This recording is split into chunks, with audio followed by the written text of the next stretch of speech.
पेणमध्ये गणेश मूर्ती कार्यशाळांमध्ये लगबग वाढली आहे। सुमारे 5 लाख गणेश मूर्तींची नोंदणी झाली आहे। दरवर्षी पेणमध्ये 35 लाखांपेक्षा अधिक मूर्तींची विक्री करण्यात येते। राज्यात म्हाडा 19,000 घरं बांधणार आहे। मुंबई, पुणे, कोकण, नाशिक, अमरावती, छत्रपती संभाजीनगर, नागपूर या मंडळांतर्फे ही घरं बांधण्यात येणार आहेत। मुंबईत महामंडळांतर्गत 5,000 घरं बांधली जाणार आहेत आणि या घरांसाठी 15,000 कोटी रुपयांच्या अर्थसंकल्पाला मंजुरी देण्यात आली। आता मुंबई ठाण्यात घरं महागणार आहेत। राज्य सरकारनं रेडी रेकनर दरात 4% वाढ केली आहे, तर मुंबई वगळता अन्य महापालिका क्षेत्रात 6% वाढ करण्यात आली आहे।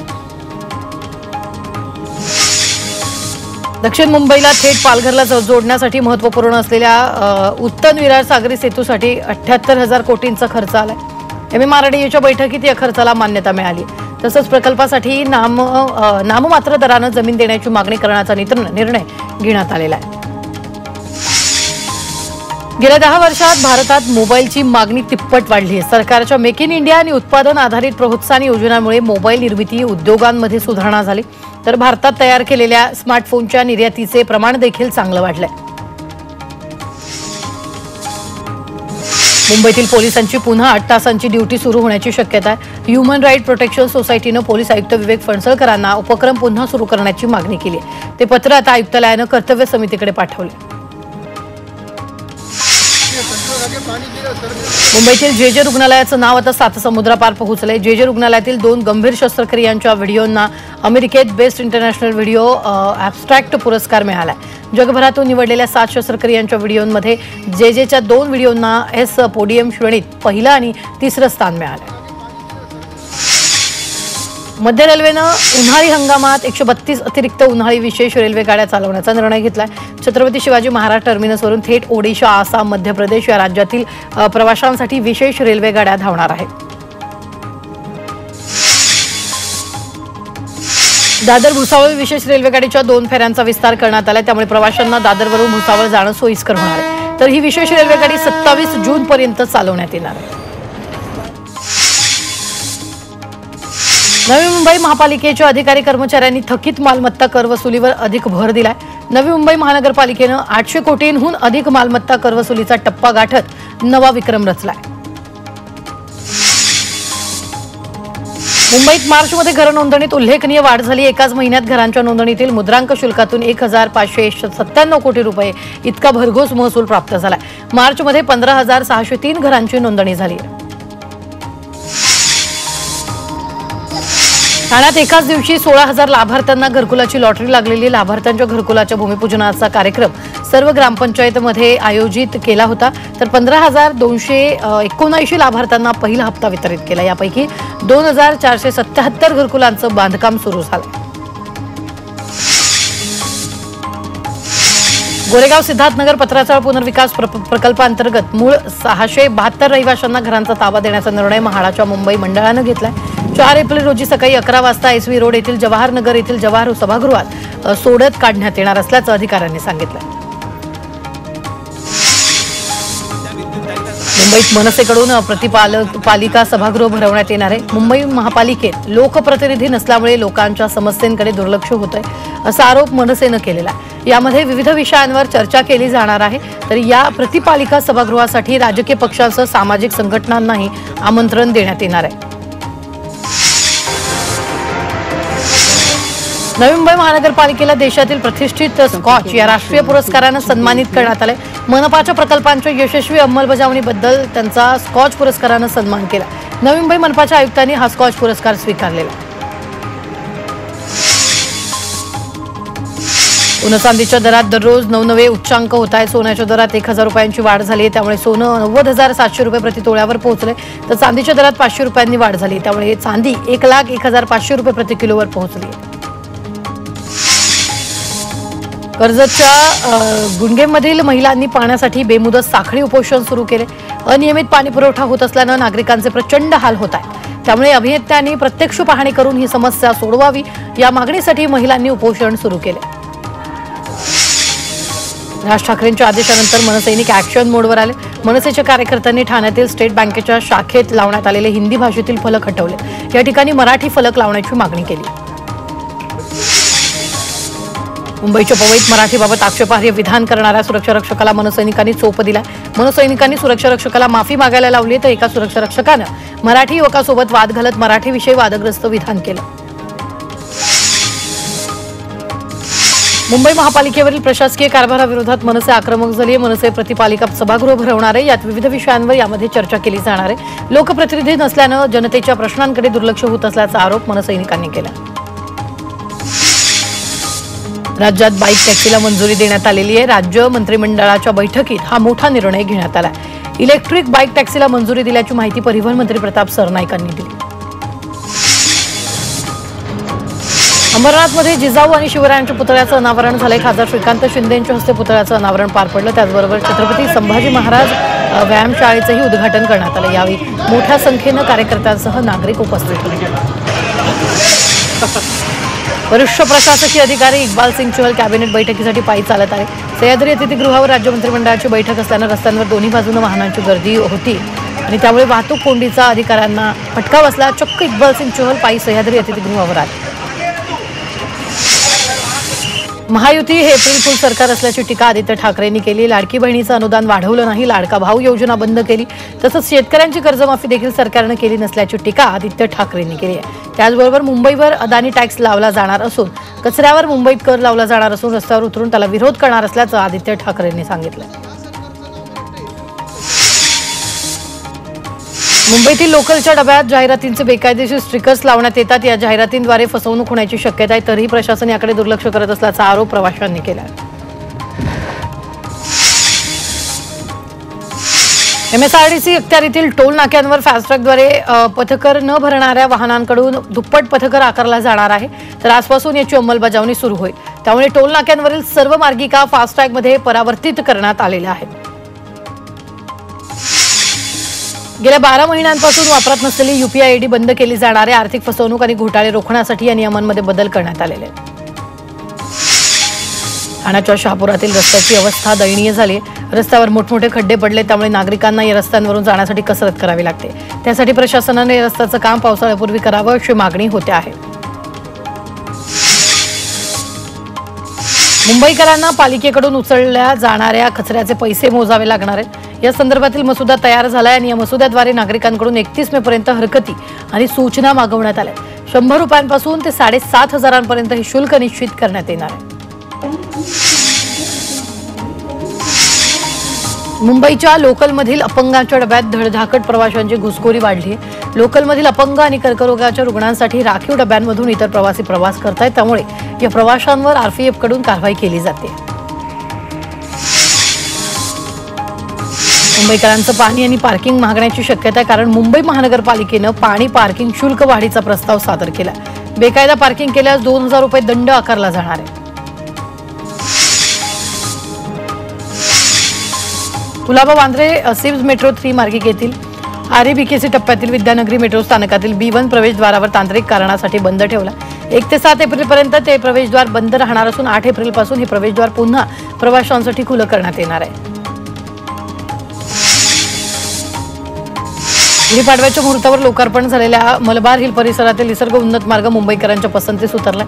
मुंबईकरांनी या मार्गाला भेट देऊन निसर्गाच्या सानिध्यात वेळ घालवलाय।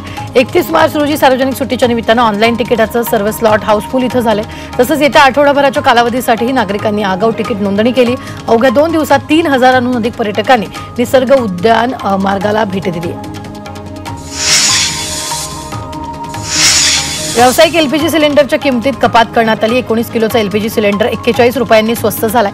नवीन आर्थिक वर्षाच्या सुरुवातीलाच तेल कंपन्यांनी मोठा निर्णय घेतला। ठाण्यातील पाण्याची गुणवत्ता खालावल्याचं महापालिकेच्या पर्यावरण अहवालातून समोर आले। ठाण्यातील 35 तलावांपैकी बहुतेक तलाव प्रदूषित आहेत। तसंच विहिरींचं पाणीही घनकचऱ्यामुळे दूषित झालंय, त्यामुळे ठाणेकरांच्या आरोग्याला धोका निर्माण झालाय। 1993च्या मुंबई बॉम्बस्फोटाचा सूत्रधार टायगर मेमनशी संबंधित 14 मालमत्ता केंद्र सरकारच्या ताब्यात देण्याचे आदेश देण्यात आले। टाडा न्यायालयानं मेमन कुटुंबियांना तसे आदेश दिले। तर सरकार आता या मालमत्तांचा लिलाव करेल। या 14 मालमत्तांमध्ये वांद्रे, माहीम, सांताक्रूज मधील मालमत्तांचा समावेश आहे। बॉलिवूड अभिनेता सैफ अली खानवरील हल्ल्याप्रकरणी अटक करण्यात आलेल्या 30 वर्षीय बांगलादेशी नागरिकानं जामिनासाठी अर्ज केला। आपल्या विरोधात खोटा गुन्हा दाखल केल्याचा दावा त्यानं केला। तर त्याच्या या याचिकेवर 4 एप्रिलला सत्र न्यायालयात सुनावणी होणार आहे। सैफ अली खानच्या मुंबईतील घरात घुसून त्याच्यावर चाकून हल्ला करण्यात आला होता। या प्रकरणी आरोपी मोहम्मद शहजाद याला अटक करण्यात आली। रणवीर अलाहाबादी याला सर्वोच्च न्यायालयाचा धक्का दिलाय। सर्वोच्च न्यायालयाने धक्का दिला। इंडियाज गॉट लेटेंट या शो मध्ये केलेल्या वक्तव्यामुळे रणवीर अडचणीत आला होता। आता माफी मागितल्यानंतर रणवीर अलाहाबादी यानं पासपोर्टची मागणी केली, मात्र ही मागणी सर्वोच्च न्यायालयानं फेटाळून लावली। त्यामुळे सध्या तरी रणवीर अलाहाबादीला पासपोर्ट मिळणार नाही। तसंच या प्रकरणाची पुढील सुनावणी आता 2 आठवड्यांनी होणार आहे। जर पासपोर्ट जारी केला तर तपासावर परिणाम होऊ शकतो असं कारण न्यायालयानं दिलेलं आहे।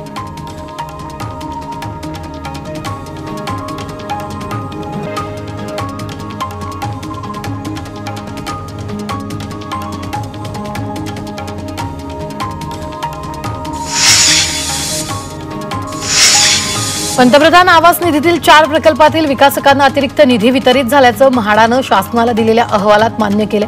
यामध्ये 1 पुणे महापालिका तर अन्य 3 खासगी विकासक असून त्यांच्यावर वसुलीसाठी नोटिसा बजावण्यात आल्या। तर खासगी विकासकांच्या मालकीच्या भूखंडावरील मालमत्ता पत्रकावर नोंद करण्यात येईल असं म्हाडानं स्पष्ट केलं। अशी नोंद झाल्यास महसूल कायद्यानुसार शासनाला वसुली करण्यात येते। मुंबई सार्वजनिक ठिकाणी अस्वच्छता करणाऱ्यांना लगाम लावण्यासाठी महापालिकेनं दंडाच्या रकमेत वाढ केली आहे। रस्त्यावर कचरा टाकल्यास कचऱ्याचं वर्गीकरण न केल्यास 500 रुपयांपासून ते 25,000 रुपयांपर्यंत दंड होऊ शकतो। या संदर्भात महापालिकेनं मसुदा तयार केला। मुंबईतील पश्चिम रेल्वेकडून 24,000 अनधिकृत फेरीवाल्यांवर कारवाई करण्यात आली। या कारवाईत 1.5 कोटी रुपयांचा दंड वसूल करण्यात आलाय। फेरीवाल्यांमुळे प्रवाशांना त्रास होत असल्यानं रेल्वेनं ही कारवाई केली आहे। मुंबईतील छत्रपती शिवाजी महाराज टर्मिनस परिसरात क्लीनअप मार्शलनं सामूहिक कारवाई केली। सार्वजनिक ठिकाणी थुंकणाऱ्या 300 जणांकडून प्रत्येकी 200 रुपयांचा दंड वसूल करण्यात आला। जवळपास 15 क्लीनअप मार्शल थुंकणाऱ्यांवर नजर ठेवून होते। पवईत मराठीचा अवमान करणाऱ्या सुरक्षारक्षकाला मनसैनिकांनी चोप दिला। सुरक्षारक्षकानं मराठीत बोलण्यास सांगितल्यानं वादग्रस्त विधान केलं होतं, त्यामुळे त्याला मनसैनिकांनी माफी मागायला लावली। उल्हासनगरमध्ये एका रिक्षा चालकाची फसवणूक करण्यात आली आहे। 1 लाखाचं 5 लाख करून देतो असं आमिष दाखवून रिक्षा चालकाची फसवणूक केली। या प्रकरणी 5 जणांना पोलिसांनी अटक केली। मुंबईत काळ्या जादूच्या नावाखाली तरुणीला गंडा घातलाय। ऑनलाईन भविष्य सांगणाऱ्यांना तरुणीनं 3.5 लाख रुपये उकळले। प्रियकरावर काळी जादू झाल्याचं सांगत तिला फसवलं। पूजाविधीच्या नावाखाली तरुणीकडून 3.5 लाख उकळण्यात आले। ठाण्यातील सीबी तलाव वागळे स्टेट येथील डम्पिंग ग्राउंडमध्ये कचरा वेचत असताना जेसीबीचा धक्का लागल्यानं राजश्री जाधव यांचा जागीच मृत्यू झाला होता। मृत पावलेल्या महिलेच्या कुटुंबियांनी आर्थिक मदत आणि नोकरीची मागणी केली होती। त्यानंतर घनकचरा विभागाचे अधिकारी मनीष जोशी यांनी आर्थिक मदत आणि कॉन्ट्रॅक्ट पद्धतीवर मुलाला नोकरी देण्याचं आश्वासन दिले। मुंबईत क्षयरोगाच्या 80% रुग्णांवर यशस्वी उपचार झाल्याचा दावा महापालिकेकडून करण्यात आलाय। तर दुसरीकडे मात्र मुंबईतील 2023 मधील 50,206 रुग्णसंख्येत वाढ होऊन 2024 मध्ये 53,638 इतकी क्षयरोग रुग्णसंख्या वाढल्याचं समोर आलंय।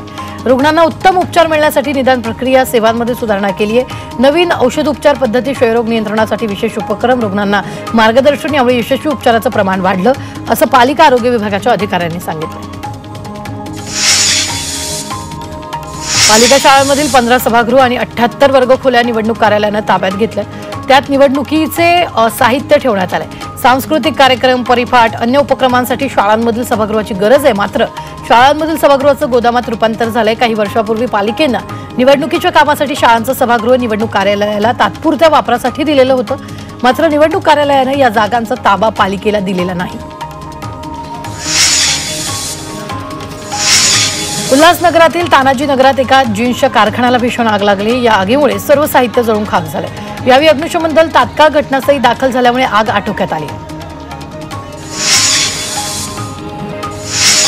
उल्हासनगरमध्ये खिडकीच्या ग्रिलमध्ये बसलेली 2 लहान मुलं ग्रिल तुटल्यानं दुसऱ्या मजल्यावरून खाली कोसळली।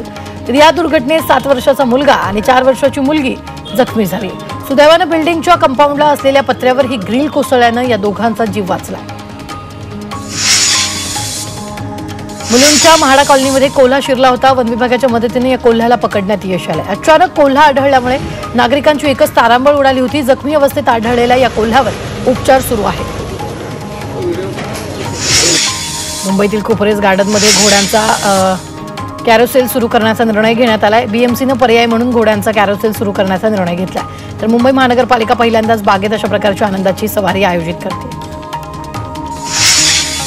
मुंबईतील संजय गांधी उद्यानात उपाययोजना केल्या जाणार आहेत। प्राण्यांना दिलासा मिळावा यासाठी उद्यानात उपाययोजना करणार आहेत। तर वाघ, सिंहांसाठी पाणवठे, प्राण्यांसाठी पाण्याचे फवारे, त्यामुळे वाघ, सिंह, बिबट्याला पिंजऱ्यातच गारवा मिळणार आहे। विरारच्या कोपरी गावात सत्यनारायण मंदिराचा यात्रोत्सव सुरू झाला। यंदा मंदिराचे सुवर्ण महोत्सवी वर्ष 4 एप्रिलपर्यंत विविध कार्यक्रमांचं आयोजन इथं करण्यात आलेलं आहे। सिद्धिविनायक मंदिराच्या उत्पन्नात मोठी वाढ झाली आहे। भाविकांनी यंदाच्या वर्षात दिलेल्या भरभरून दान देणगी यांमुळे मंदिराचं उत्पन्न 15% वाढल्याचं सांगितलं जात आहे। गणपती बाप्पा हे आबालवृद्धांचं आराध्य दैवत आहे। सिद्धिविनायक मंदिरात भाविकांकडून येणाऱ्या दान देणगीचं प्रमाण वाढलंय। श्री सिद्धिविनायक गणपती मंदिर न्यासाचे सन 2024 आणि 25चं वार्षिक विवरणपत्र तसंच सन 25-26चं अर्थसंकल्पीय अंदाजपत्रक विश्वस्त समितीच्या बैठकीत सादर करण्यात आलं।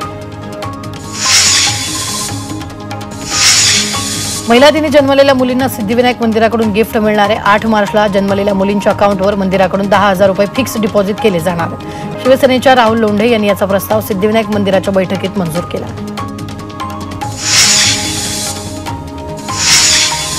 ठाणे जिल्ह्यातील मुरबाड तालुक्यातील 500 शेतकऱ्यांना सरकारनं दिलासा दिलाय। मुरबाडमधील 500 शेतकऱ्यांना पणन हंगाम 2020 आणि 21 साठी प्रोत्साहन अनुदान मंजूर झालंय। तर या शेतकऱ्यांना अन्न आणि नागरी पुरवठा विभागानं 79,71,292 रुपयांचं अनुदान आजच्या मंत्रिमंडळात मंजूर केलंय। पणन मंडळाकडून नवी मुंबईमध्ये विक्रीकरण सुविधा केंद्र सुरू करण्यात आलंय। भारतातील आंब्याला जगभरातून मागणी वाढत असल्यानं हे केंद्र सुरू केलं।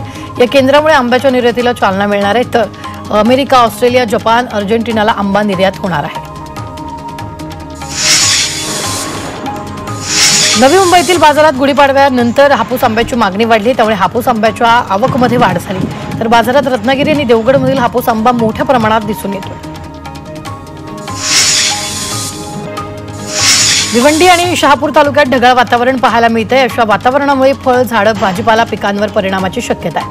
त्यामुळे शेतकरी वर्गाची चिंता वाढली आहे, तसंच या वातावरणाचा नागरिकांच्या आरोग्यावर मोठा परिणाम होतोय। मुंबईतील हवेचा निर्देशांक मध्यम स्तरावर गेला असला तरी काही भागांमधील हवा अजूनही प्रदूषित आहे। वांद्र्यातील हवा सर्वाधिक प्रदूषित असून हवेचा गुणवत्ता निर्देशांक 301 इतका नोंदवला गेला आहे। यंदाचा उन्हाळा नेहमीपेक्षा अधिक तापदायक ठरणार असल्याचा अंदाज आहे। एप्रिल, मे आणि जून महिन्यात देशभरात किमान आणि कमाल तापमान सरासरीपेक्षा जास्त राहील असा अंदाज आहे। उष्णतेच्या झळांची तीव्रता वाढणार असल्याचा अंदाज आहे। यंदाचा मोसमी पाऊस सामान्य राहील असा अंदाज हवामान खात्यानं वर्तवलाय। प्रशांत महासागरातील निनाचा प्रभाव हळूहळू कमी होऊ लागलाय, त्यामुळे यंदाचा पाऊस सामान्य असण्याची शक्यता आहे।